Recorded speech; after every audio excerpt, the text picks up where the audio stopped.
September 12, 2023. The gated community of Condado de Sayavedra in Atizapán de Zaragoza, a suburb of Mexico City. At 6 p.m., security cameras catch a gray Kia SUV parked a few blocks from house number 36. A person in dark athletic gear gets out. Their face is hidden behind a mask. The man doesn't rush. He stops in the street and begins a series of stretching exercises, pretending he's warming up for a run. When he finishes, he walks toward the house where 18-year-old Ana María Serrano is inside, studying for her exams. For the next 40 minutes, there's no movement near the building on video. Inside the house, there is silence. No shouts, no sounds of a struggle. At 6:40 p.m., the same person appears in view of the camera again. He walks away from the house at a calm pace, not trying to run. The only difference is his mask. Now the man's wearing an accessory with a contrasting print that looks like a human's skull. He gets into the car and drives off. A few hours later, a neighbor, asked by Ana Maria's parents to check on her, finds her body in the bedroom. The scene is staged to look like self-inflicted harm. But the 40 minutes of silence caught on camera and the change of masks become the key to exposing that staging. The investigation will determine that beneath the skull mask was a person the young woman's family had long thought of as perfect. The events of September 12, 2023 unfolded simultaneously in two parts of the world. While the sun was just tipping toward the horizon in Mexico City, Rome was deep into the evening. Ana Maria's parents, Jose and Jimena, were in Italy. This trip, planned to mark their 20th wedding anniversary, had been in the works for years and repeatedly postponed. They stayed in touch with Ana Maria, who had stayed home to continue her medical school studies, through WhatsApp. She wrote about preparing for her exams and everyday things, but then the way she wrote suddenly changed. Jimena received a message that triggered immediate alarm. The text included the word Tantito, a specific Mexican expression. For Ana Maria, who was raised by her Colombian mother and grew up bilingual with an emphasis on academic Spanish, using that kind of slang was out of character. The messages became short and started to resemble a farewell note. Jimena tried calling, but her daughter's phone went unanswered. The mother's panic was deepened by the fact that the Serrano family had always been close.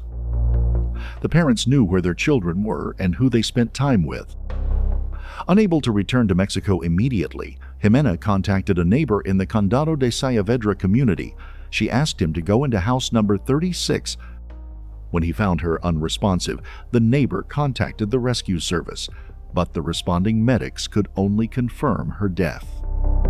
From that moment, a quiet family vacation in Rome turned into coordinating with investigators thousands of miles from home. When the investigative team stepped into the second-floor bedroom, they were met with a scene that had clearly been prepared with care over the course of 40 minutes. The body of the 18-year-old young woman was positioned in a way meant to convince any observer that she had made the decision to take her own life. Ana Maria was found in a posture consistent with staged hanging or the use of a loop. Her body was restrained by an improvised ligature attached to a fixed piece of furniture. The presence of that loop and the specific point where it was secured created a visual illusion suggesting that she alone had taken that final step.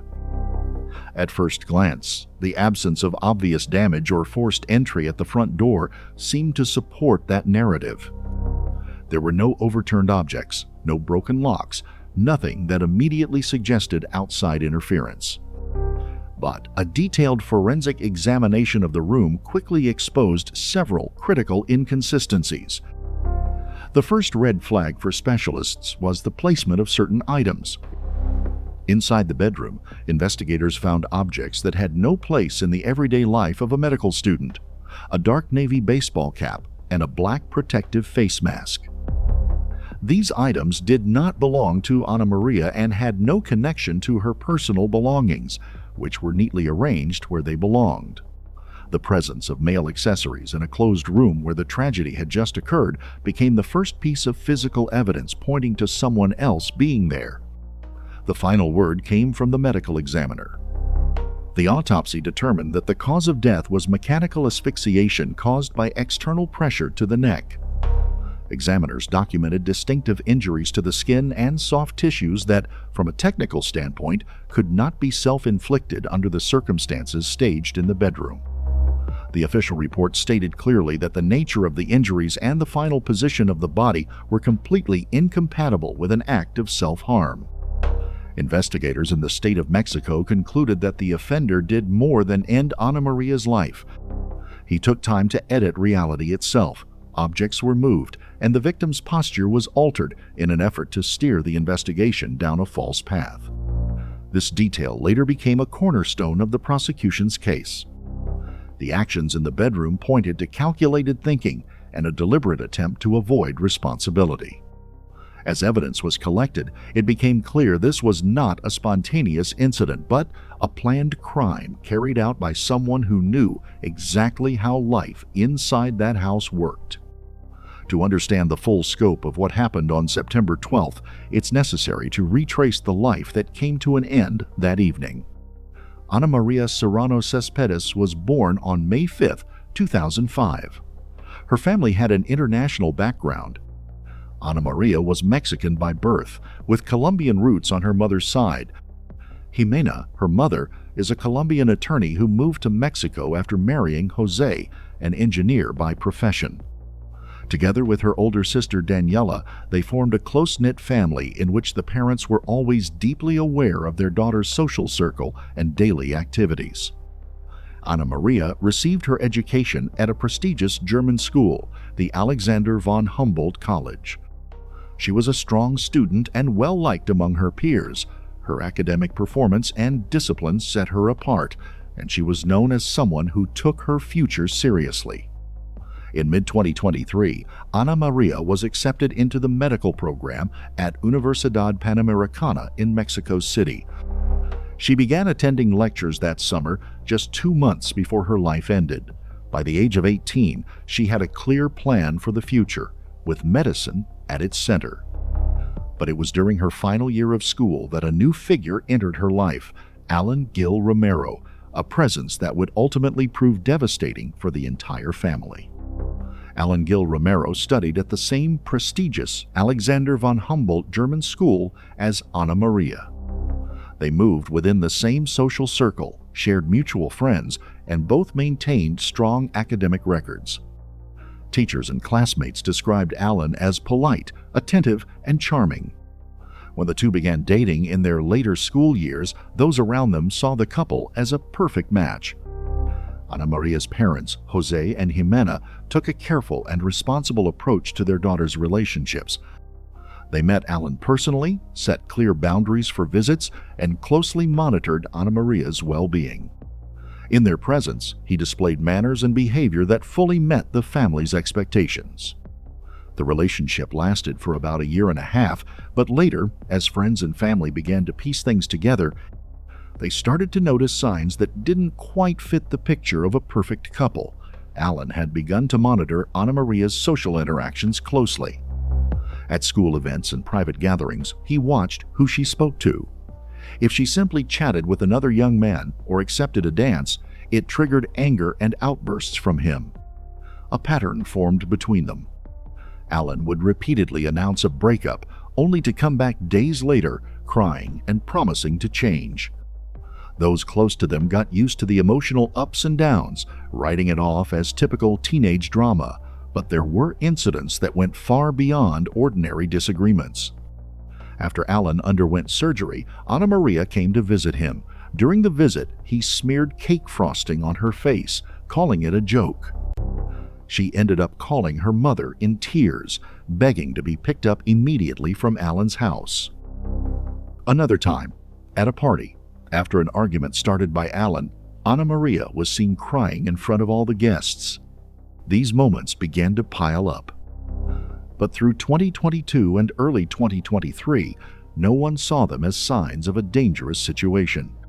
To outsiders, it looked like the emotional turbulence of first love. But behind the scenes, Allan's behavior was turning into something darker.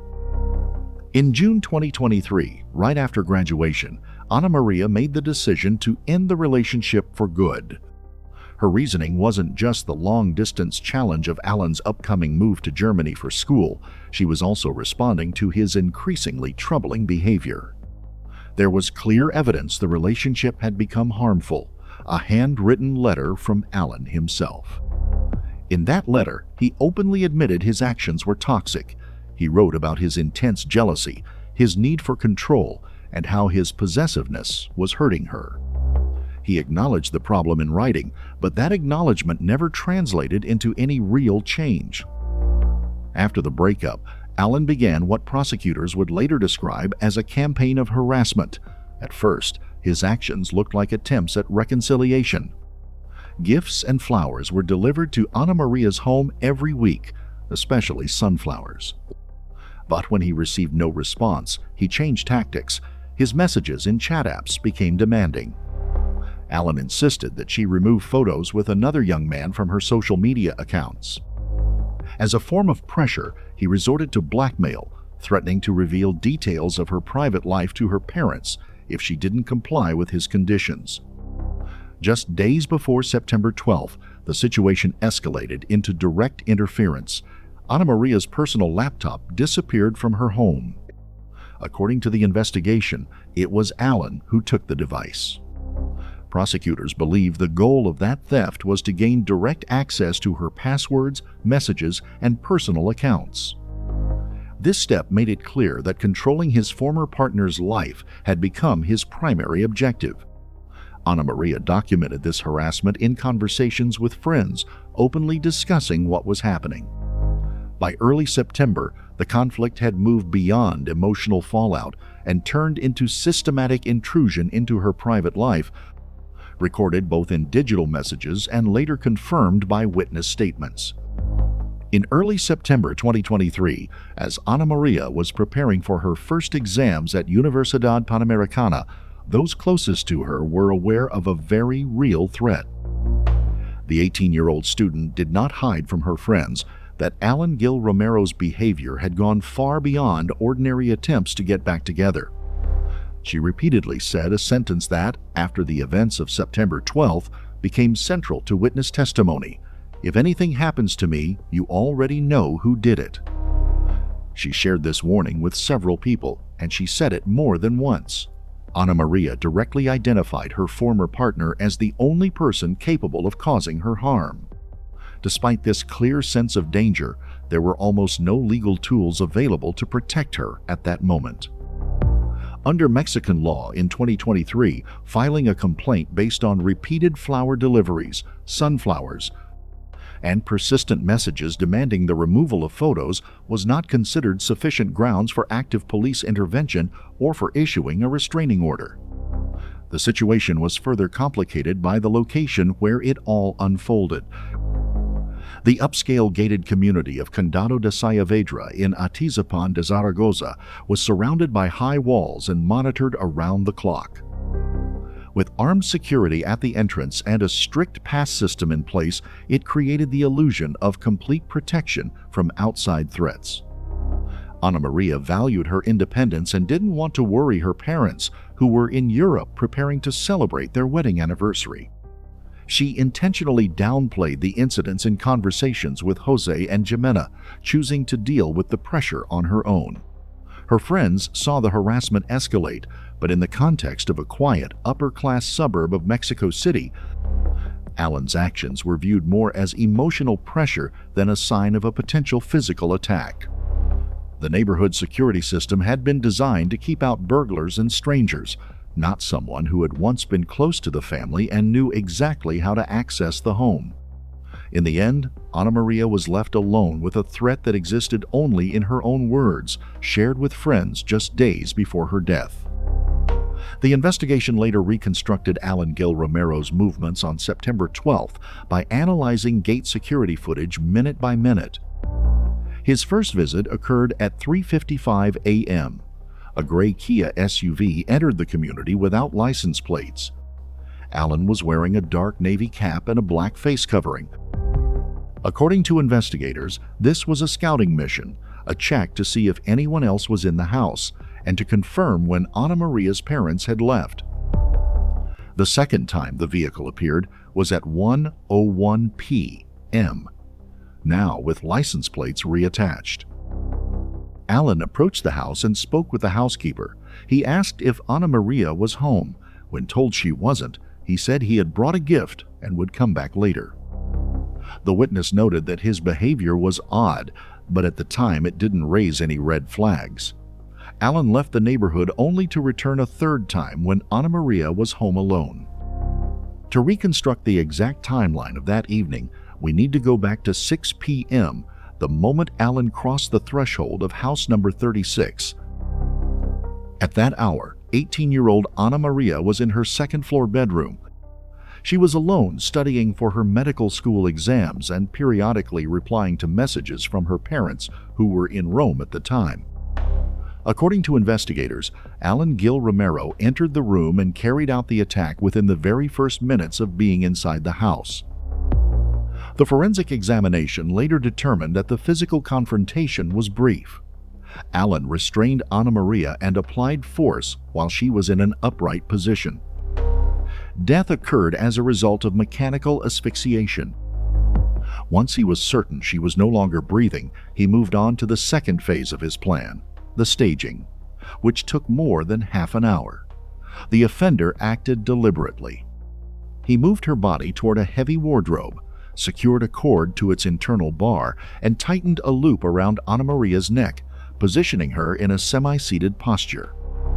This setup was meant to convince anyone entering the room that the student had made the decision to take her own life.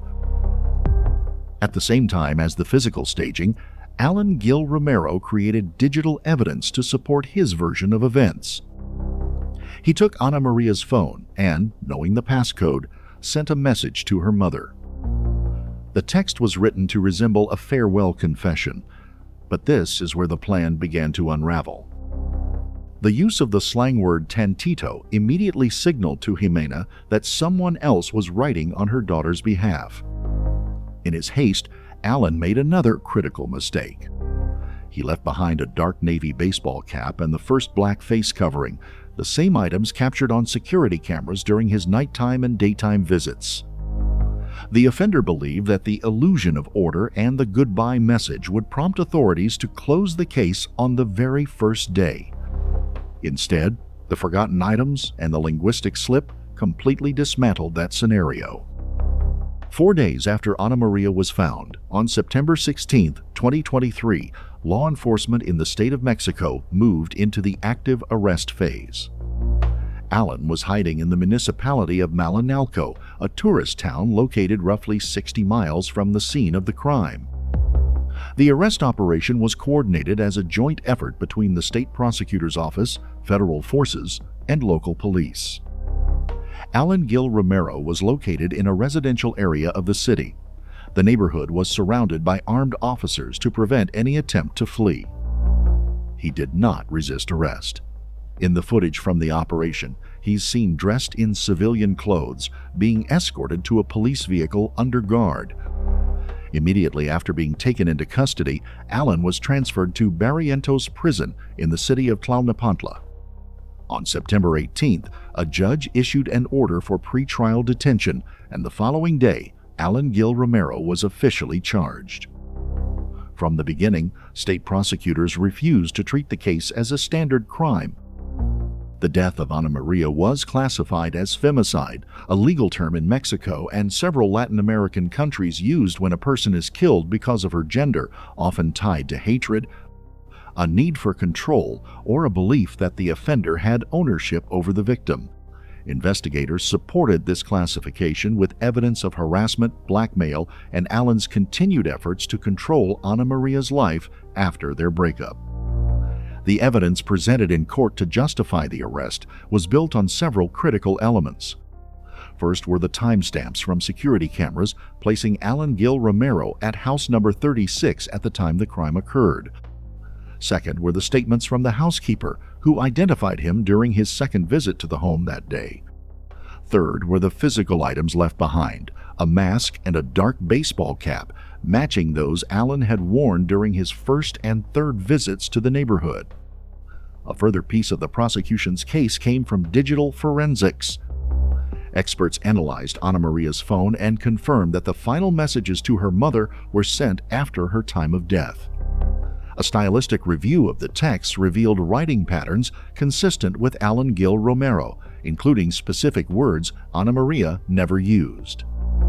Taken together, this body of evidence convinced the court to keep the accused in custody while awaiting trial, a trial Ana Maria's family hoped would begin soon. However, the legal process hit a wall. By early 2026, the case against Allan Gil Romero had yet to reach sentencing. More than 2 years had passed since his arrest, but Mexico's justice system had stalled. The defense adopted a delay strategy, using constitutional appeals to drag out proceedings. In May 2024, a key hearing was postponed after attorneys filed an amparo, a legal motion in Mexico that temporarily halts actions seen as violating individual rights. Throughout 2024 and 2025, court hearings were repeatedly postponed due to technicalities and procedural issues. The defense changed its legal team several times, which required additional time for new attorneys to review case materials. One major point of contention was access to the full video recording of a witness testimony given via Zoom from Germany. In September 2025, yet another hearing was paused by the judge to ensure the rights of both the victim's family and the accused were being upheld. The following month, in October 2025, a session that was meant to mark the beginning of the trial's oral phase was canceled again.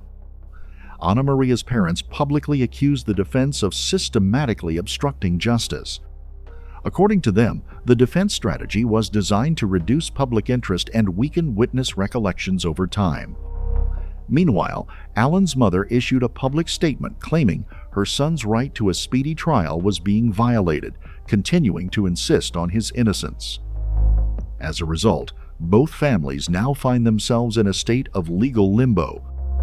While attorneys argue over procedural rules, Allan Gil Romero remains in custody at Barrientos Prison, officially awaiting trial. The final verdict in the death of the university student has yet to be delivered. While the case against Allan Gil Romero continues to move through the courts, Ana Maria's family has shifted their focus toward preventing similar tragedies. Jimena, drawing on her background in law and crisis management, established a foundation. The organization provides training for teachers, parents, and teens in schools across Mexico City. Its mission is to dismantle the myth that total control and jealousy are signs of deep affection. Jimena speaks at conferences, emphasizing that behaviors like checking a partner's phone or isolating them from their friends are early warning signs of abusive patterns. As of early 2026, the story of Ana María Serrano is still making headlines in Mexican media. Jimena is pursuing a master's degree focused on gender-based aggression, determined to fight professionally against the very system that allowed her daughter's trial to be delayed for over 2 years.